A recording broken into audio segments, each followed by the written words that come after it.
ನಮಸ್ಕಾರ ವೀಕ್ಷಕರೇ, ಶ್ರೀಗರಿ ವಾರ್ತೆಗರಿಗೆ ಸ್ವಾಗತ. ದಿನಾಂಕ ಆಗಸ್ಟ್ 1, 2026ರಂದು ಮೈಸೂರು ವಿಮಾನ ನಿಲ್ದಾಣದಲ್ಲಿ ಸಿಎಂ ಡಿಕೆ ಶಿವಕುಮಾರ್ ರವರು ಸಚಿವರಾದ ಯತೀಂದ್ರ ಸಿದ್ದರಾಮಯ್ಯ, ಕೆ ಹರೀಶ್ ಗೌಡ, ತನ್ವೀರ್ ಸೇಠ್, ಪೊಲೀಸ್ ಆಯುಕ್ತರಾದ ಸೀಮಾ ಲಾಟ್ಕರ್, ಅಧಿಕಾರಿಗಳು ಹಾಗೂ ಕಾಂಗ್ರೆಸ್ ಕಾರ್ಯಕರ್ತರುಗಳು ಉಪಸ್ಥಿತರಿದ್ದರು. ನನಗೆ ನಮ್ಮೆಲ್ಲ ಅಧಿಕಾರಿಗಳು ತಿಳಿಸಿದ್ದಾರೆ, ಪ್ರಕೃತಿ ಯಾವತ್ತೂ ಕೂಡ ಯಾರ ಸ್ವತ್ತಲ್ಲ. ಪ್ರಕೃತಿ ನಿಯಮದಂತೆ ನಾವೆಲ್ಲ ಬದುಕ್ತಾ ಇದ್ದೇವೆ. ತಮಿಳುನಾಡಿಗೆ ಏನು 177 TMC ಬಿಡಬೇಕು ಅಂತ ಹೇಳಿ ನಮಗೆ ಆದೇಶ ಇದೆ. ಅದಕ್ಕೆ ಸುಪ್ರೀಂ ಕೋರ್ಟ್ ಕೂಡ ಒತ್ತನ್ನು ಕೊಟ್ಟಿದ್ದಾರೆ. ಆ ನ್ಯಾಯಾಲಯದ ತೀರ್ಪೇನು ನಮಗೆ ಬಂದಿದೆ ಸುಪ್ರೀಂ ಕೋರ್ಟಲ್ಲಿ, 2 ರಾಜ್ಯಕ್ಕೂ ಅದೊಂದು ವರ. 2 ರಾಜ್ಯಕ್ಕೆ ಕಾಪಾಡೋಂಥ ಒಂದು ತೀರ್ಪನ್ನು ಕೊಟ್ಟಿದ್ದಾರೆ. ನಿನ್ನೆ ಟೈಮ್ಸ್ ಆಫ್ ಇಂಡಿಯಾನಲ್ಲಿ ಬ್ಯಾಲೆನ್ಸಿಂಗ್ ರಿಸರ್ವೇರಿಂದ ಏನು ಅನುಕೂಲ ಆಗ್ತಾ ಇದೆ ಅಂತೇಳಿ, ಮತ್ತು ನೀವು ಯಾರೋ ನಿಮ್ಮ ಮೈಸೂರು ರಿಪೋರ್ಟರ್ ಕೂಡ ಅದ್ರ ಬಗ್ಗೆ ಒಂದು ವಿಶೇಷಣೆಯನ್ನು ಕೊಟ್ಟಿದ್ದಾರೆ. ಇವತ್ತು ನನ್ನ ಸ್ನೇಹಿತರುಗಳು, ಸಂಘಟನೆಗಾರರು ಹೋರಾಟ ಮಾಡ್ತಾ ಇದ್ದಾರೆ, ಬಂದ್ ಮಾಡ್ತೀವಿ ಅಂತ ಹೇಳ್ತಾ ಇದ್ದಾರೆ. ಪ್ರಜಾಪ್ರಭುತ್ವ ವ್ಯವಸ್ಥೆಯಲ್ಲಿ ಹೋರಾಟ ಎಲ್ಲರ ಹಕ್ಕು. ನಾವು ಯಾರು ಹೋರಾಟ ಕೂಡ ಬೇಡ ಅನ್ನೋದಿಲ್ಲ. ಆದರೆ ಹೋರಾಟಕ್ಕೆ ಹಿನ್ನೆಲೆ ಇರಬೇಕು. ಬರೀ ಮಾಧ್ಯಮದ ಒಂದು ಆಸ್ತಿ ಆಗಬಾರ್ದು. ಸಾರ್ವಜನಿಕ ಬದುಕಿನಲ್ಲಿ ನಾವು ಗಮನ ಇಟ್ಕೊಳ್ಬೇಕು. ಯಾರ ಆಸ್ತಿ ಪಾಸ್ತಿಗಳಿಗೆ ತೊಂದರೆ ಆಗೋದಾದರೆ ನ್ಯಾಯಾಲಯಗಳು, ಸರ್ಕಾರಗಳು ಯಾವ ಕಾರಣಕ್ಕೂ ಒಪ್ಪುವುದಿಲ್ಲ. ಅದಕ್ಕೆ ನಾನು ಮನವಿ ಮಾಡ್ಕೊಂಡಿದ್ದೇನೆ, ಇವೆಲ್ಲ ದಯವಿಟ್ಟು ಕೈ ಬಿಡಿ ಅಂತ. ಈಗ ನಾನು ನೀರು ಬಿಡೋದು ಬೇಡ ಅಂತ ನಾನು ತೀರ್ಮಾನ ಮಾಡ್ತೀನಿ ಅಂದ್ಕೊಳ್ಳೋಣ. ನಾಳೆ ನಮ್ಮ ಸ್ನೇಹಿತರುಗಳೆಲ್ಲ ಏನು ತೀರ್ಮಾನ ಹೇಳ್ತಾರೋ ಅದು ಬೇರೆ ವಿಚಾರ. ಅವ್ರ ಮಾತಿಗೆ ನಾವು ಗೌರವ ಕೊಡಬೇಕು, ಎಲ್ಲನೂ ಆಹ್ವಾನಿಸಿದ್ದೇವೆ. BJPಯ ಮಂತ್ರಿಗಳು ಮತ್ತು ಸಂಸತ್ ಸದಸ್ಯರು ಪಾಪ ದೆಹಲಿಯಲ್ಲಿ ಬಂದು ಸೆಂಟ್ರಲ್ ಮಿನಿಸ್ಟರ್ನು ಭೇಟಿ ಮಾಡಿ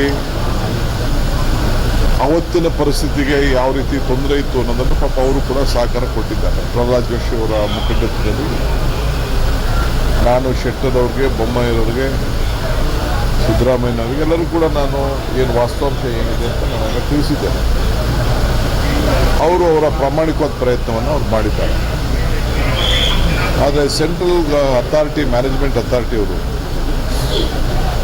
ಅವರು ಕೂಡ ಯಾವುದ್ಯಾವುದು ಡ್ಯಾಮ್ಗಳಲ್ಲಿ ಎಷ್ಟೆಷ್ಟು ನೀರು ಬರ್ತಾ ಇದೆ ಅಂತ ಹೇಳಿ ಅವ್ರಿಗೆಲ್ಲ ಮಾಹಿತಿ ಇದೆ. ಯಾರನ್ನೂ ಮುಚ್ಚಿ ಇಟ್ಕೊಳ್ಳಿಕ್ಕೆ ಸಾಧ್ಯ ಇಲ್ಲ.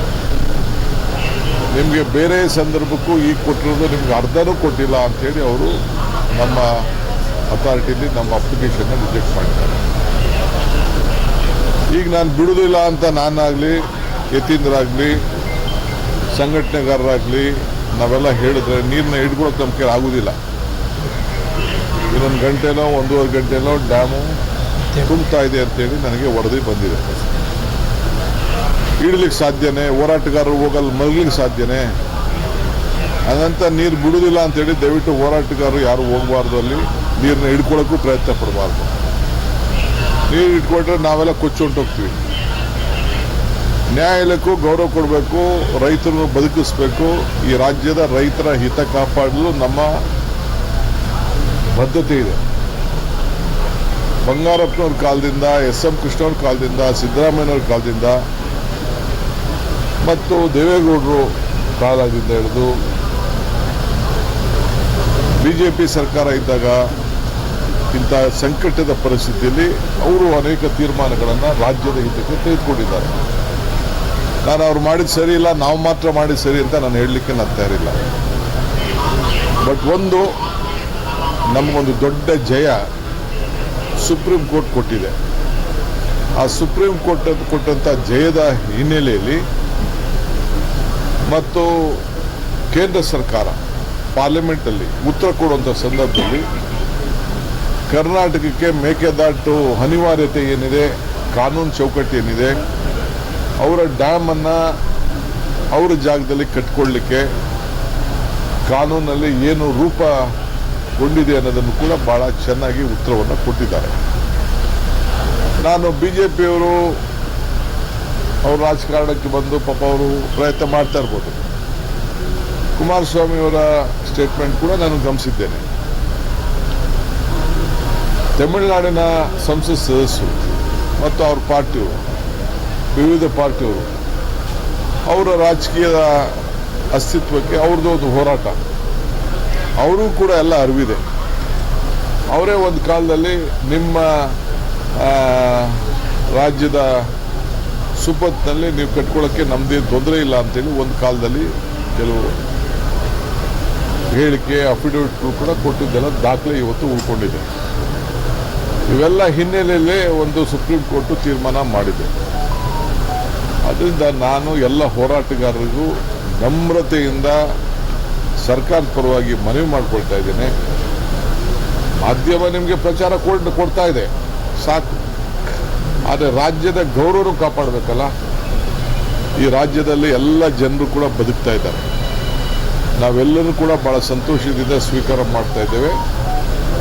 ಇವತ್ತು ಕಾನೂನು ಚೌಕಟ್ಟಿಗೆ ಏನು ತೊಂದರೆ ಆಗಬಾರ್ದು, ಜನರ ಬದುಕಿಗೆ ಏನು ತೊಂದರೆ ಆಗಬಾರ್ದು.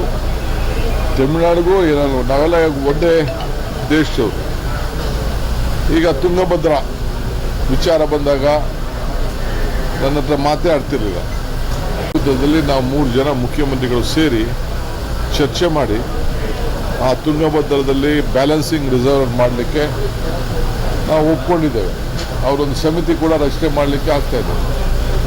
ಇದು ನಾನು ಮುಖ್ಯಮಂತ್ರಿ ಆದಮೇಲೆ ಇದೊಂದು ಐತಿಹಾಸಿಕವಾದಂಥ, ರಾಷ್ಟ್ರಕ್ಕೆ ಒಂದು ಮಾದರಿಯಾದಂಥ ಒಂದು ಹೆಜ್ಜೆ. ಸೊ ಇಲ್ಲೂ ಕೂಡ ತಮಿಳುನಾಡು ಮುಖ್ಯಮಂತ್ರಿ ಬರ್ತೀನಿ ಅಂತೇಳಿ ನನಗೆ ಮಾತಾಡಿದರು. ನಾನು ಒಪ್ಕೊಂಡಿದ್ದೆ 3ನೇ ತಾರೀಕು. ಆದರೆ ಕೆಲವು ಸಂಘಟನೆಗಳು ಮತ್ತೊಂದು ಗಲಾಟೆ ಇವೆಲ್ಲ ಸೌಹಾರ್ದತೆಯಲ್ಲಿ ನಡೀಬೇಕು, ಮಾತುಕತೆ ಶಾಂತಿ ವಾತಾವರಣದಲ್ಲಿ ನಡೀಬೇಕು. ಈಗ ನಮ್ಮ ಪರಿಸ್ಥಿತಿ ಅವ್ರಿಗೂ ಅರಿವಿದೆ, ಅವರ ಪರಿಸ್ಥಿತಿ ನಮಗೂ ಅರಿವಿದೆ. ಸೊ ಅದಕ್ಕೆ ಮಾತುಕತೆಯಲ್ಲಿ ಬಗೆಹರಿದಾದರೆ ನಾನು ಸ್ವಾಗತವನ್ನು ನಾನು ಬಯಸ್ತೇನೆ. ನಾವು ಅವರ ಹಕ್ಕು ಏನಿದೆ ಅವರು ಪಡೆದುಕೊಳ್ಳಿ. ತಮಿಳುನಾಡು ಹಕ್ಕೇನಿದೆ ಆ ಹಕ್ಕಿಗೆ ನಾವು ಅಡ್ಡ ಬರುವುದಿಲ್ಲ. ನಮ್ಮ ಹಕ್ಕೇನಿದೆ, ನಮಗೆ ನ್ಯಾಯಾಲಯ ಏನು ತೀರ್ಪನ್ನು ಕೊಟ್ಟಿದೆ ಅದಕ್ಕೆ ನಾವು ಕಾಪಾಡೋಣ. ಸೊ ಅದಕ್ಕೆಲ್ಲರೂ ಕೂಡ ಸಹಕಾರ ಕೊಡ್ತಾರೆ ಅಂತ ಭಾವಿಸ್ಕೊಂಡಿದ್ದೇನೆ. ನೋಡೋಣ. ತಾಯಿ ಕಾವೇರಿ ಇವತ್ತು ಕೃಪೆ ನಮ್ಮ ಮೇಲೆ ತೋರಿಸಿದ್ದಾರೆ. ಹೋರಾಟಗಾರರು ಹಂಗಂತ ನೀರು ಹಿಡಿತೀನಿ ಅಂತ ಯಾರು ಹೋಗ್ಬೇಡಿ.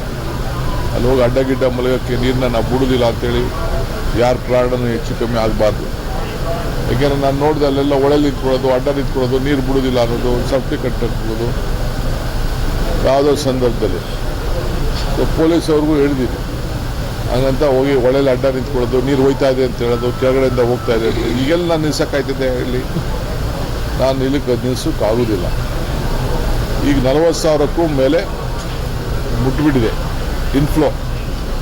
ಈಗ ಬಂದಿರೋ ನನ್ನ ಗಂಟೆಗೂ ಕೂಡ ನನಗೆ ಮಾಹಿತಿ ನಮ್ಮ ಅಧಿಕಾರಿಗಳು ಕೊಡಲಿಕ್ಕೆ, ಕೇಂದ್ರ ಸರ್ಕಾರದವರು ಅಲ್ಲಿ ಇಟ್ಟಿದ್ದಾರೆ ಜನನ, ನಾವು ಇಟ್ಟಿದ್ದೀವಿ ಜನನ.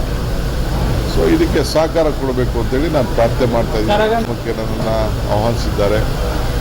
ನಾನು, ನಮ್ಮ ಮಂತ್ರಿಗಳು, ನಮ್ಮ ಕೆಲವು ಶಾಸಕರೆಲ್ಲ ನಾವು ಹೋಗ್ತಾ ಇದ್ದೇವೆ.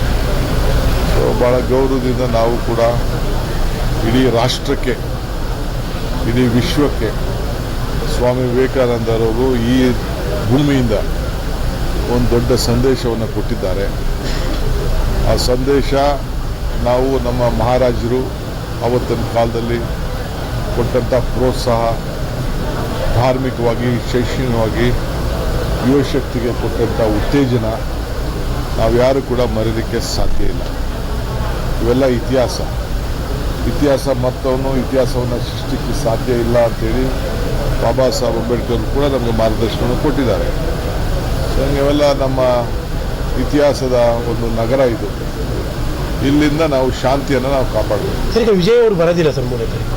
ವಿಜಯ್ನವ್ರಿಗೆ ಇನ್ನೊಂದು ದಿನ ಡೇಟಲ್ಲಿ ಒಳ್ಳೆ ಸ್ವಲ್ಪ ತಿಳಿ ಆಗಲಿ ಆಮೇಲೆ ಬನ್ನಿ ಅಂತ ನಾನು ಅವ್ರಿಗೆ ರಿಕ್ವೆಸ್ಟ್ ಮಾಡಿ. ಅಲ್ಲಿಗೆ ಪ್ರಕೃತಿನ ಒಂದು ಉತ್ತರ ಕೊಟ್ಟಂಗೆ ಆಯ್ತಲ್ಲ, ಈಗ ನೀರು ಬಿಡ್ತಾ ಇದ್ದೀರಾ ಈಗ?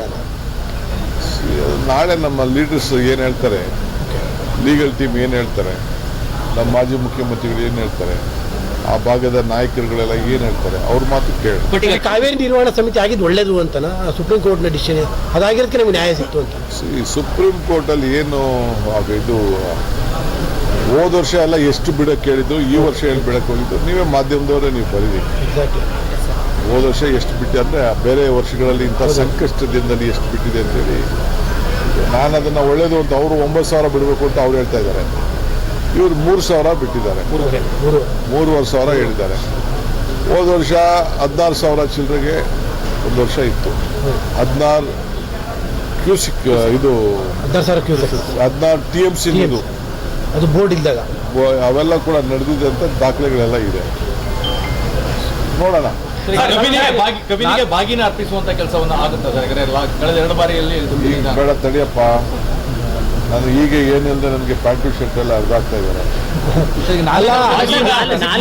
ಮಳೆ ನಿಮ್ ಪರವಾಗಿದೆಯಲ್ಲ, ಮಳೆ ನಿಮ್ ಪರವಾಗಿದೆಯಲ್ಲ, ಮತ್ತಷ್ಟು ಅಲ್ಲ ಮಳೆ ನಿಮ್ ಪರವಾಗಿದೆ. ಯಡಿಯೂರಪ್ಪನವರು, ವಿಜಯೇಂದ್ರ ಅವರು ಬಂದು ಅಶೋಕ್ ಎಲ್ಲ ನುಗ್ತಾ ಇದ್ದಾರೆ. ಇನ್ನೊಂದು ಕಡೆ ಆ ಮಂತ್ರಿಗಳು MP-ಗಳೆಲ್ಲ ಕರ್ನಾಟಕಕ್ಕೆ ರಕ್ಷಣೆ ಮಾಡಬೇಕು ಅಂತ ಪಾರ್ಲಿಮೆಂಟಲ್ಲಿ ಸಹಾಯ ಮಾಡ್ತಾ ಇದ್ದಾರೆ. ಇದಕ್ಕೆ ನಾನೇನು ಉತ್ತರ ಹೇಳಿ, ನೀವು ಹೇಳಿ. ಮತ್ತೆ ಮುಂದಿನ ವಾರ್ತೆಗರಿಯಲ್ಲಿ ಭೇಟಿಯಾಗೋಣ. ಶ್ರೀಗರಿ, ನಿಮ್ಮ ಮನದಾಳದ ಗರಿ.